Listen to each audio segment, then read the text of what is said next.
পহেলা April বুধবার 2026 press club কলকাতায় বিশিষ্ট লেখক সিদ্ধান্ত শঙ্কর সরকার এর নতুন কবিতা বইয়ের আনুষ্ঠানিক উদ্বোধনী অনুষ্ঠানে আসন অলঙ্কৃত করেন অবসরপ্রাপ্ত প্রধান বিচারপতি Indraprasanna Mukhopadhyay, Pradip Kumar Adas, senior advocate, Kolkata high court, Snehashis Sur, Kolkata press ক্লাবের সভাপতি শেহাশিস সুর, মৃচ্ছ কাটিক, অভিনেতা Binay Mishra, senior advocate, Kolkata high court, Atindra Ghosh, সিপিডিআরের সর্বভারতীয় সচিব, মানবাধিকার সংস্থা।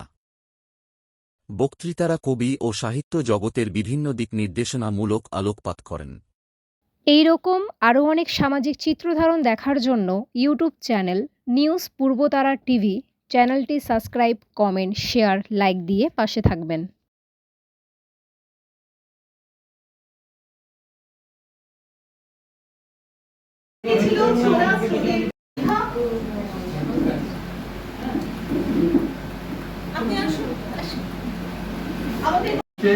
তিনি আমার জীবনের সবথেকে বড় উত্তরীয়, এই জন্য আমাকে আর পড়ার জন্য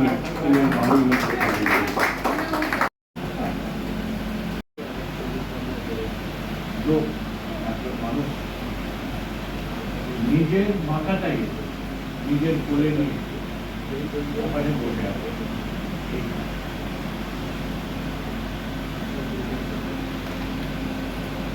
আমার যে মাথাটা ওনার কোলে আছে, এই মাথাটা এক সময় ওনার ঘাড়ে ছিল। উনি একটা প্রিন্সিপাল লাইফ লিড করার চেষ্টা করতেন, একটা অনেস্ট লাইফ, একটা straightforward life, bold and self respecting. কিন্তু এই দুনিয়া ওকে সেইভাবে বাঁচতে দেয়নি। ওনাকে অনেক কষ্ট দিয়েছে, যার জন্যে ওনাকে সেই ক্যারেক্টার এবং সেই পার্সোনালিটিটা স্যাক্রিফাইস করতে হয়েছে, যেটা মাথা কাটা বলে যাচ্ছে। ওই নিজের কোলে নিয়ে মাথা কাটার পরে যে মাথাটা ওনার লাগলো, সেইটা উনি উইক লোক, yielding, oppressed, sacrificing and lacking in self-respect to lead a life. Otherwise he would starve and die. এই আমার হাল হতে হয়েছে, এবং এই হালটা এবং এই স্টেটটা আমার আগে ছিল। উনি দুঃখ করে মাথাটা নিজের কোলে নিয়ে নিজেই দুঃখ করছেন, কিন্তু কোন উপায় নেই।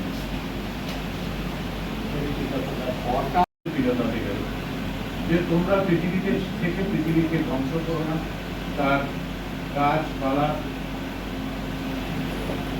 জল, জন্তু, মানুষ, মানে ডোন্ট তার মিনারেলস, যা যা আমাদের একটা অস্তিত্ববাদী বিশ্বাসী করে। এই অস্তিত্ববাদের তিনটে স্টেজ আছে। প্রথম শর্ত হলো যে এই পৃথিবী, এই মানুষ, দ্বিতীয়, তিন হচ্ছে মানুষের পরিবেশ। এই অস্তিত্ববাদের মধ্যে কিন্তু সাহিত্যিকরা খুব একটা ঢুকতে চান না। পরবর্তীতে রবীন্দ্রনাথ এবং ইউরোপীয় দার্শনিকদের সঙ্গে আর্ট বা পারফর্মিং আর্ট বা শিল্পদের কি হবে, ওদের ওইটা ভাবনা।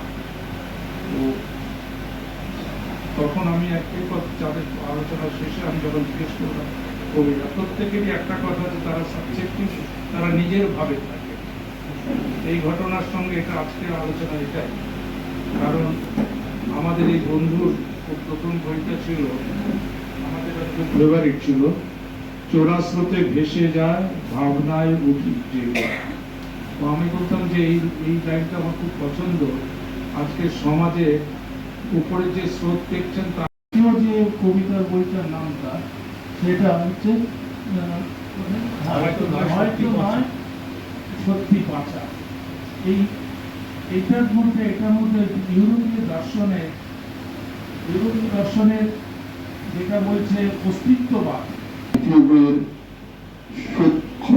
নয় সত্য বাঁচা, এমন একটা উদ্দেশ্য করে তার নামকরণ। সত্যি কি আমরা বেঁচে আছি, না আমরা বেঁচে থেকেও যেগুলো আমাদের কর্ম, সেগুলো কি আমরা করছি? একটা ইতিবাচক বা নৈতিক কোনো না কোনো একটা ভাবনা মানুষকে ভাবতে শেখাচ্ছে, রেখে যায় সেই ছাপটা আমাদের মধ্যে দীর্ঘদিন ধরে, বহু বছর ধরে রেখে। তারপর চেম্বারে ব্যস্ত থাকি, কিন্তু এর মধ্যে যাচ্ছে তার তো ভালো ভালো বই পার করছে, ভালো ভালো লেখা লিখছে, তাই আমাদের খুব আনন্দ পাচ্ছি আমরা। আর আশা করি না আইন নিয়ে কিছু বলার মতো কোনো দৃষ্টতা আছে, না কবিতা নিয়ে বলার মতো কোনো দৃষ্টতা আছে। কিন্তু আপনারা জানেন তো যে চৈত্র সেল এখন চলছে। চৈত্র সেলের ব্যাপার হচ্ছে, আপনি যদি প্রেস ক্লাবটা বুকিং করেন তাহলে আপনাকে কিছু কিছু ছাড় পাওয়া যায়, তার মধ্যে একটা কিনলে একটা ফ্রি। ধরুন কোনো কারণে আপনার কোনো লোকজন যদি আসতে না পারে উদ্বোধন করার জন্য, আপনি প্রেস ক্লাবের প্রেসিডেন্টকে পাবেন, তিনি অন্তত বইটা উদ্বোধন করে দেবেন।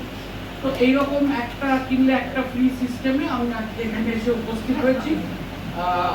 গোপালদা প্রেস ক্লাবের এমন একজন সদস্য যিনি কিছু বললে তিনি তার এই আইন পেশার মধ্যে থেকেও এই ধরনের তার যে সৃষ্টিশীল নান্দনিক একটা বই প্রকাশের পরিচয় রাখতে পেরেছেন, সেটা তো বটেই। আর আজকে এই সম্প্রতি আপনারা দেখেছেন হয়তো যে বারবার বলছে, দেখবেন এই সোশ্যাল মিডিয়ায় চলে আসে যে আজকের থেকে কিছু রাশি কিছু পরিবর্তন হচ্ছে, ফলে অনেকের নানা রকম কিছু ভালো যাবে। আমিও বুঝতে পারলাম এটা নিশ্চয়ই একটা রাশিফলের পরিবর্তন, তাহলে এইরকম মঞ্চে হঠাৎ আমার আজকে আসার কোনো কারণ ছিল না। আজকে ইলেকশনের একটা এমসিএমসি থাকে, তাতে একজন সাংবাদিক মেম্বার থাকে, ওই মিটিংয়ে আমি গেছিলাম। দাদা, আমার দাদা, আমার সিনিয়র মানে আমার দাদা, অলওয়েজ দাদা। সেখানে কোনো মানে মানে পোস্ট পজিশন এই কিছু আসে না। কি was that thank you very much sir. এটা আপনার মতো বিচারপতিরই এই সরলতা এবং একটা সাধারণ মানুষ এবং জীবনকে দেখা, এটা আমাদের কাছে অনেক বড় প্রাপ্য। হ্যাঁ, আমরা একই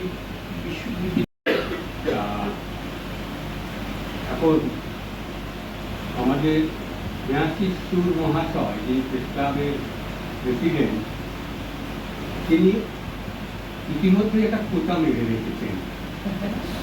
খোঁটাটা নিশ্চয়ই আমি আর নতুন করে বলছি না, আমরা বলতেই পারি যে চৈত্র মাসের কি সেল, একটা কিনলে একটা ফ্রি ইত্যাদি অনেক কিছু খোঁটা মেরে।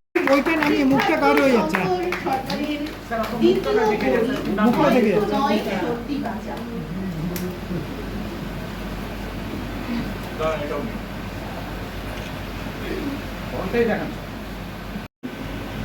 তারপরে থেকে স্যারের সঙ্গে একটা আলাদা সম্পর্ক তৈরি হয়ে যায় এবং আজকে নিজেই তিনি বললেন তুমি আসবে। বিভিন্ন রকম ভাবে কাজ করে যাই, সেমিনার বলুন, নাটকের যা যা করতে হয়, উৎসব, নাটক, মঞ্চায়ন বা নিজেদের মধ্যে ক্লাস, এইগুলো আমরা করি। আরেকটি পরিচয় আছে, খেতে পাওয়ার জন্য পরিচয় আছে, সেটা হচ্ছে সিরিয়াল বা সিনেমা করি। এইভাবেই না মানিয়ে বাঁচতে গেলে পারবো না। কেই না মানানোর দস্যুগুলো থাকুক কোন ঠাসা, তত্তরিয়ে কাটছে তো দিন। দিন পেয়েছি জয়, কান্না যখন গান চেয়েছে, সুর আসেনি কাছে। সুর যখন কান্না আমার হৃদয়ে সুখ নাচে। থেকে আমরা পরিচয়, তারপর এখনো সেই পরিচয়ের বন্ধুত্বে পর্যবসিত হয়েছে এবং তিনি এত গুণী লোক, সেটা পরে আরো বিচ্ছিন্ন হয়নি। এখন ওই মুঠোফোনের মাধ্যমে যোগাযোগ থাকে। তিনি কবি, আইনজ্ঞ, শুধু তাই নয়, তিনি একজন ভ্রমণ পিপাসু ব্যক্তি। মাঝে মাঝে আমি পাই, আর আমার ভোকাল কর ঝাঁপ হয়ে যায়, আমার কথা একেবারে বন্ধ হয়ে গিয়েছিল। তাই বেশি তাই তো তোকে চলে যেতে হলো, গোলক ধাঁধায় হারায় সূত্রগুলো। জানতে গিয়ে আনলি ডেকে মরণ, সাথে ইজ্জত করলো ওরা হরণ। মুখ আর পারবি না তুই খুলতে, হারিয়ে যাওয়া সূত্রগুলো পারবে না আর ফিরতে। থাকবে কদিন ফিসফিসানি, চলবে কদিন কানাকানি, মাথার কথা জানবে সবাই, পারবে না তোর বলতে।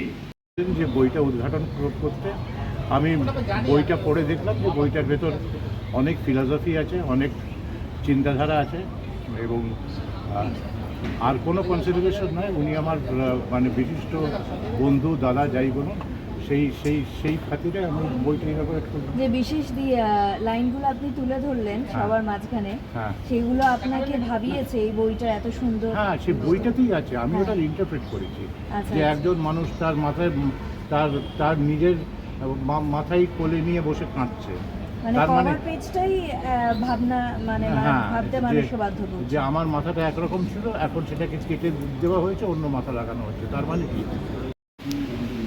মন দরজায় কেউ নাড়ে না করা।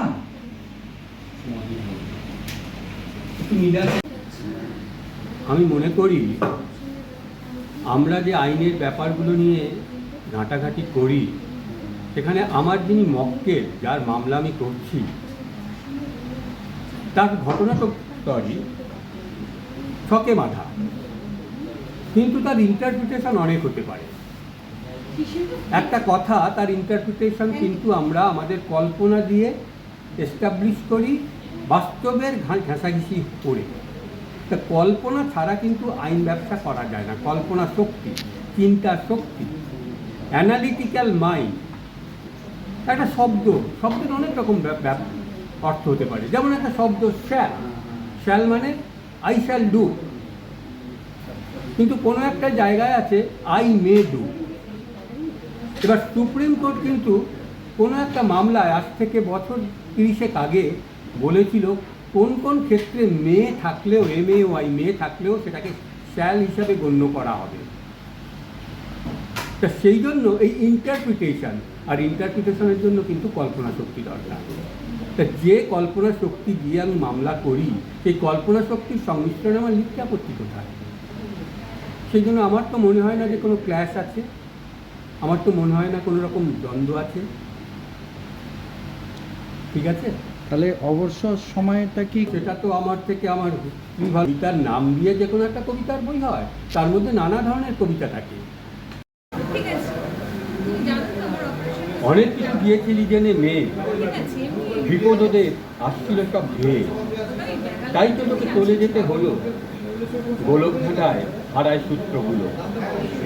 জানতে গিয়ে আনলি দেখে মরণ, সাথে উজ্জ্বল করলো ওরা মরণ। মুখ আর পারবি না তুই খুলতে, হারিয়ে যাওয়া সূত্রগুলো